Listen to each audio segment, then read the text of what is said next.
Well, welcome to Decaf with two sleep-deprived individuals who have been staying awake, waiting for an election return that might not happen until Friday, just so everyone knows, just so that we can be without fault if something changes in the next hour. It is Thursday morning at 9:32 a.m. Central Time. Mark and I are so tired. We have been staying awake, surfing Twitter, Instagram. I've been on the Wall Street Journal website like it's my job. Mark, what are you looking at? I have predicted, because that's like the kind of the betting odds and how they're going up and down. And that's usually the best indicator of who's going to win and who's not. So I've been using that, and then kind of the New York Times. They used to call it the needle. They took it away because they were so wrong at some of these points. But the New York Times kind of updates and what they're saying. Well, I've been on on Wall Street Journal. They have something where you can predict what it would take, the paths to victory. So I've been doing that a lot. But as of right now, at this time, I think Arizona is still in the air. Mark might disagree with me. No. I think it is still in the air. I think that's the problem for President Trump, is that's the only thing that's still in the air at this point. And You that's don't not. think Pennsylvania or Georgia or North Carolina are?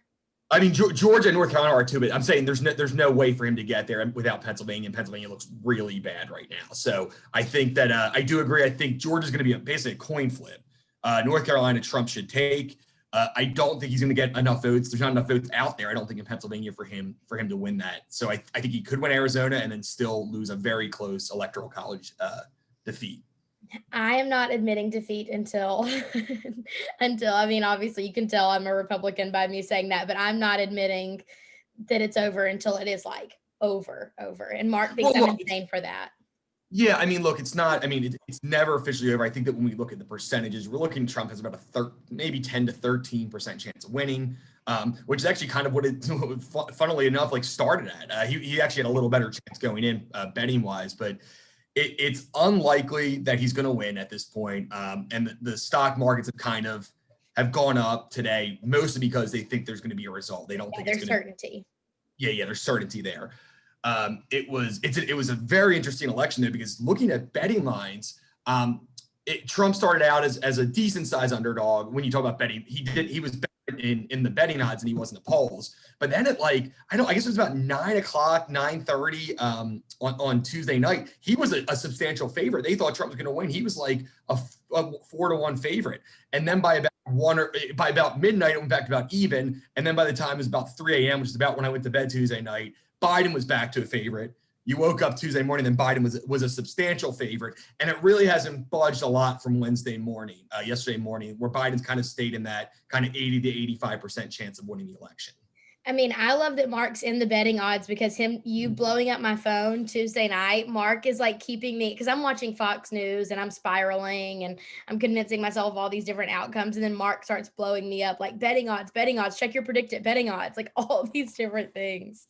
But the funniest thing is that a lot of people, like when you watch the election coverage, if you watch CNN or MSNBC or Fox News or whatever you're watching, it's much different than what the actual situation is. So like I was actually at a bar with the bar, and he was like, oh man, Trump's going to definitely lose North Carolina because he was down by 8% with like 20,000 votes or 20% left. I'm like, no, he's actually a favorite there right now, because you can see what's left. So if you're only watching election coverage, what would have happened was you would have been really, really nerves about Trump at the beginning, be like, oh, he's going to lose this. Then you would have been too high on him because of the early Michigan, Wisconsin, and Pennsylvania numbers. And and ultimately there wouldn't have been a middle ground, because you don't know, if you're just watching it, you don't know what votes are left, whether it's the early vote or whether it's the election day vote. And you don't know what counties and things like that, but that the New York Times kind of does that for you. So I think I had a pretty realistic expectation of what was going to happen throughout the night.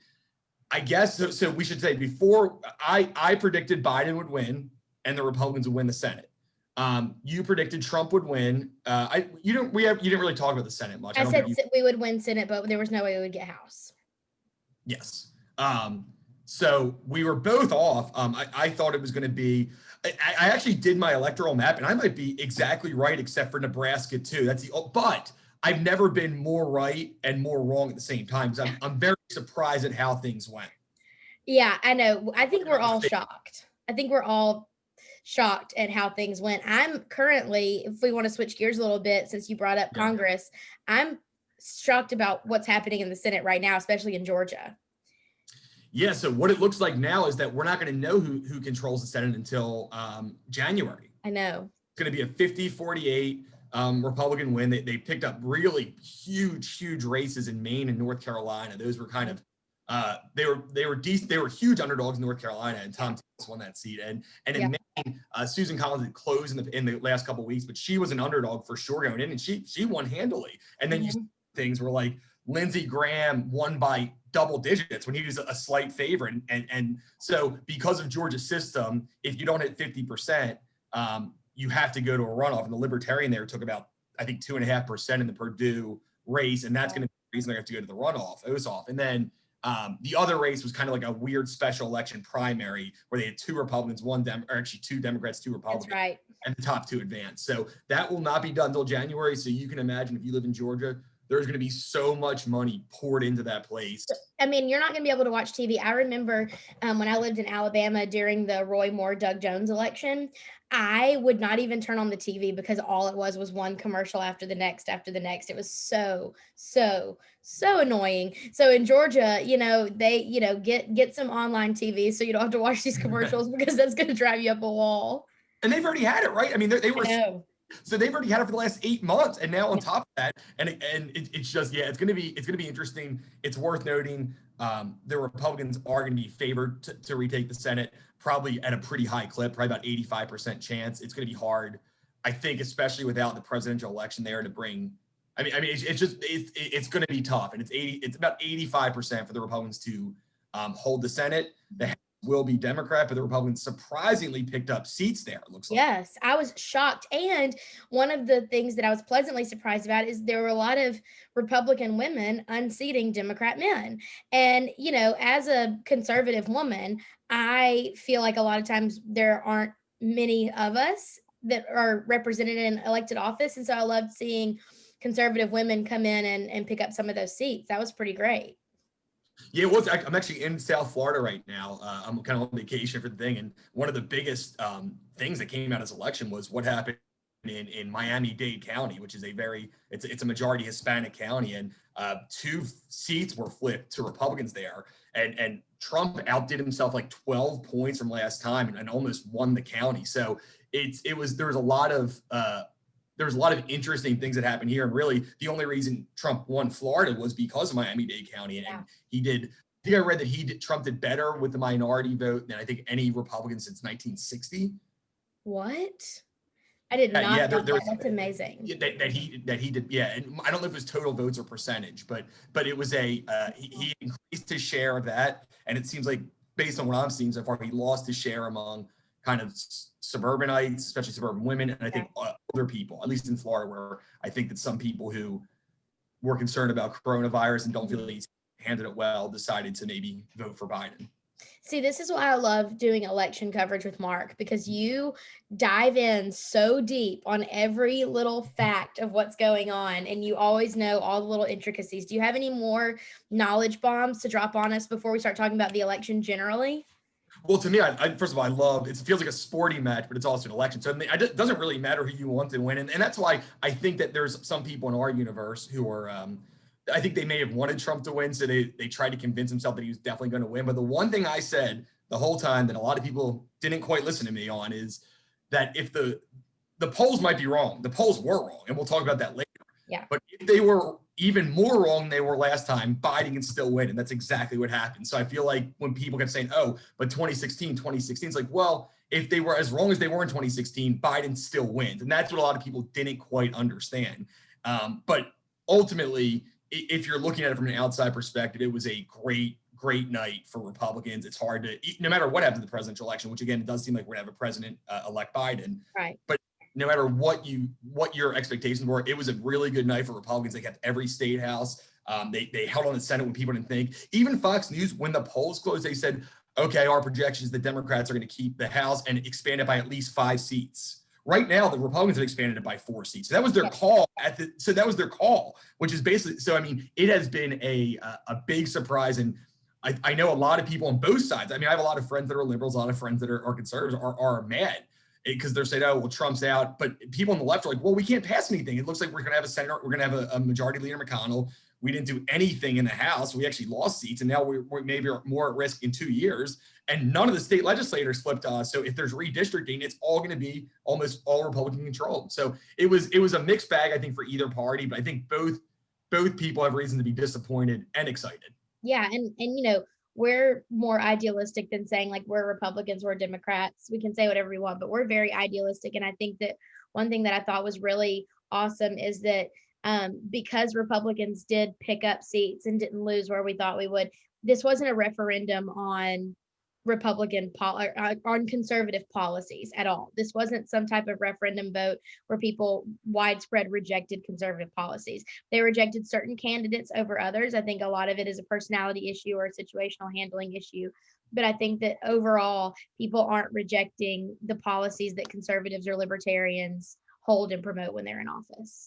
Or at least the policies that President Trump does, which I mean, I think that we agree with some, don't agree with some, but right. it was interesting when they expected that Trump would really bring down a lot of these places. And for the most part, I mean, I think he lost because of his personality. I haven't seen, and I think that we'll see that COVID was going to be an issue, whether you agree with that or not, that his handling is not going to appeal to voters, but he didn't bring the rest of the ticket down. And that's what everyone's very concerned about. And I told you this, I said, the Republicans were underdogs to keep the Senate. Like, as long as Trump stays somewhat close and competitive, they should keep the Senate.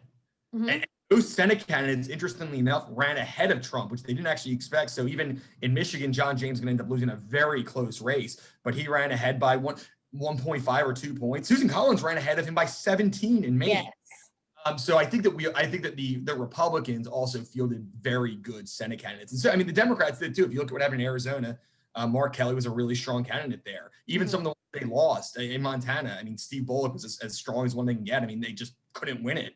And Trump didn't bring down the ticket quite as much as they thought he would. Yeah, I think it's all very interesting. Another thing that, talking about the election more broadly, one of the things that I thought was very interesting was that on election day, the CDC came out and said that people who were COVID positive could break quarantine to go vote. We have talked about this until we're blue in the face, so I don't want to spend too terribly much time on it, but I think that this just goes to show, and this could be me having a hot take and I could get in trouble for this, but when you see things like this and you try to argue that the lockdowns aren't political, it makes it really hard to argue that quarantine and locking down isn't political when the CDC themselves said that people could COVID positive people could break quarantine to go out and vote. I think that is just an absolutely wild turn of events that's going to make it really hard to justify lockdowns in the future. If we do have a President Biden say, and he has talked about nationwide lockdowns and nationwide this, that, and the other, but the CDC said that COVID positive people could break quarantine to vote. I think it makes it really hard to justify that. What do you think, Mark? Yeah, I mean, and it's not obviously just the CDC, because a lot of the state governments and they're the ones who are doing the lockdowns and not necessarily even following the CDC advice, but it's tough to say, because I mean, voting is super important and people should be able to vote, but so is going to your friend's funeral, so is going to a wedding, so is going to your child's, I don't know, christening, or going to church. Like, there's a lot of things that are really important and people view them differently. Different things are important to different people. Voting is not that important to some people, but going to their dad's funeral sure as hell is. Yeah. So, and of course, that's not the CDC that did that, but I just think it's just more of people are prioritizing what they think is most important. So, protesting is important in some areas, but in other ones it's not. So it's just there's just a lack of consistency, and I know it's unfair to do this, but it's the whole government at large. And it's state, because I mean, the CDC is a government agency, so they just go with wherever they want to. And the CDC, guess what? That's not a health and safety thing if people can go vote. You know, like they're allowed to, but like it's not going to make people safer. So why are you saying that? I don't know. It's just, the CDC is annoying. I don't ever know what they believe. And every time you think they're talking about things based in science, they say something like this. I'm like, well, this isn't based in science. You're just saying that voting's too important, that don't worry about it, kind of. Yeah, that's not science. That's not trusting the science by any stretch. So yeah, I totally agree with you there. The last thing I want to touch on is I really want to make fun of some people. And I know Mark loves to do that with me. Mark and I love to make fun of people. And today I especially want to make fun of the pollsters. You know, I really love that the mainstream media is just ripping the pollsters to shreds. The two probably most hated groups in all of America at this point are the pollsters and the mainstream media, and they are eating each other alive. Have you ever seen anything quite so beautiful? Well, I mean, what's funny is though it's not a partisan thing. I mean, the Democrats are hammering the pollsters too, Yeah, and they're no, they're like they gave us this false sense of security, or they gave our candidates this idea that like we're ahead, and they were so far off, and they kept saying that they have adjusted their mistakes 4 years ago, and they really have focused on hitting non-college educated white voters, which went disproportionately for Trump last time.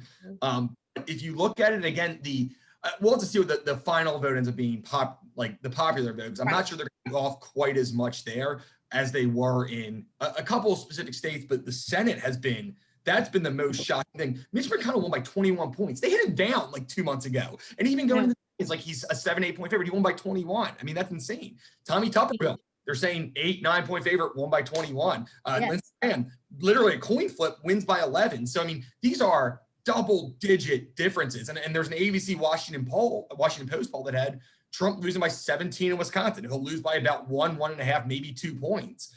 So it's these huge outliers that are problematic, and they have to figure out what's going on, because I think Trump would have won, which again looks very unlikely at this point. That modern day polling would have been dead because he lost, even though they were still really far off. They might survive a little bit longer, but you're right. I mean, everyone's mad at them, and it's hard to justify where the mistakes came from. Well, and you think about if you're on one of those campaigns and you're paying, or you work for a news network and you're paying, polls aren't cheap, and you're paying these people to poll, you're going to reallocate that money to more grassroots type of efforts or anything like that to try to get the vote out, because it's going to be a crapshoot at some point. You just don't know what's going to happen, because that's obviously what happened this time, other than states that were for sure lockups. I wonder if it's the Trump effect or not. Because I mean, there's some people out there that think there's more Trump voters out there that are not willing to share their feelings about it. Some people think that it's the media intentionally trying to change the narrative, which I don't quite agree with, because I mean, you can look at all the numbers. It's not like they're hiding where they're getting it from. You can look at the demographic information stuff. You might disagree with that, but it's not like they're hiding stuff. Or it could just be that they don't know who to poll. They don't understand that what America looks like today in terms of who's coming out to vote. And it was hard. Let me give them one thing. They did a bad job. It's a lot harder when you have such a high percentage of mail-in ballots. This is a different election than we've ever had before with mail-in ballots. It's been, I think, the most people that have voted in a long time, percentage-wise. So it's tough, but you can't be that far off. I know. You can be a little wrong and we'll forgive you, but this was a monumental failure on the part of the pollsters. And you know, they'll like you said, they'll argue that no, it wasn't, because they predicted a Biden win, but you have to look at the close numbers and say, like, if it had been any fraction, if you had said that he was going to win by 14 instead of 17, then it could have gone all the way to Trump. Like, you have to look at those little margins, and that's the case this time. So I will be interested to see in 4 years. We'll probably still be hosting Decaf at that time if they still have a job. There's one more big thing too. Is like the race they were the most wrong on, which I talked about a little bit earlier. Is like that Tom Tillis race in North Carolina. They had him down like 7, and he's going to win. It looks like. I know. So I mean, that's not just being off by 8 points. That's being off in a big way of who actually won the election, who's going to win the Senate. They weren't off as, I mean, but I mean, they were off, what, 8, 9, 10 points on Susan Collins. They had her losing by about 3. She's going to win by 7 or 8. They didn't even have to do the ranked choice voting in Maine. So they might have been right about the Biden thing, but they were wrong substantially on Senate seats that went one way or the other, because they were off by 8 or 9 points. And do you, Mark? I thought he'd win by 9, but he won by 20. I mean, this is actual changes of Senate seats. Do you think that polling affects how people vote? That's a good question. I don't know. And I think if anything, it could actually give the people who are winning more of a feeling that they're going to win, so that maybe they don't have to vote. Yeah. If they say, okay, we're up by 10, like I'm busy today. I don't know if I have time to go out and vote. Mhm.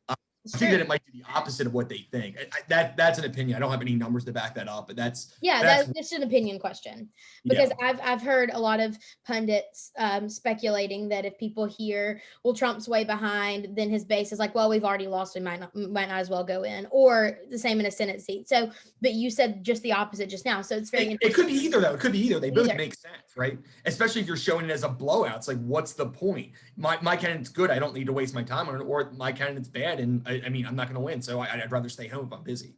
Well, I think that my final thought, I'm going to give you a second for final thoughts, but my final thought is no candidate is perfect. No one believes wholeheartedly what I believe about anything. I think that national elections highlight the importance for local policy because we can see that no candidate on the national scale is exactly lined up with how we feel in our house, in our city, around our kitchen table for the most part.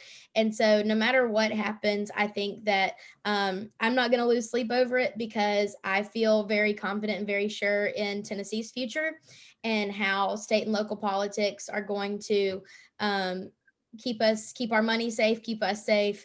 And if anything, yeah, national elections make me even more confident and hopeful about local politics and state politics. Yeah, and I think one of them that we should also give a shout out. We have a new senator in Tennessee. Senator Bill Hagerty is Yeah, we now do. is senator from Tennessee. Yeah, the only thing I think was like last night was, or not last night. I guess it's Thursday now. I feel like I hadn't slept. Tuesday night was. I mean, it really was. You could really find good things from either party. And truthfully, I'm one of those people that I like when there's a split government. I like that less gets done. Usually unemployment's lower, the stock market's higher. So unless a huge upset happens in the Senate, I think we're gonna have a split government. I mean, say what you want about the president, who you want to be president. It might not have been the perfect result, but I think everyone in America should be happy that one party is not controlling everything. At least say that maybe it wasn't as good as I wanted it to be, but it's not so bad. And I was a little bit worried that if some of the left people won and they won by substantial margins, some of these really bad policies that like Medicare for all and a $15-20 minimum wage, things like that are really ending fracking, that would be, I think, really extreme, could potentially go through. But with this, I think no matter what side, you can feel safe. And if you're on the left, and some of the what you consider extreme right-wing positions are not gonna go through. So I think it's I think it was a good night. It was an exciting night, and both sides can claim victory in some way. Yeah, amen. All right. Well, thanks for watching, and we'll see you guys next week.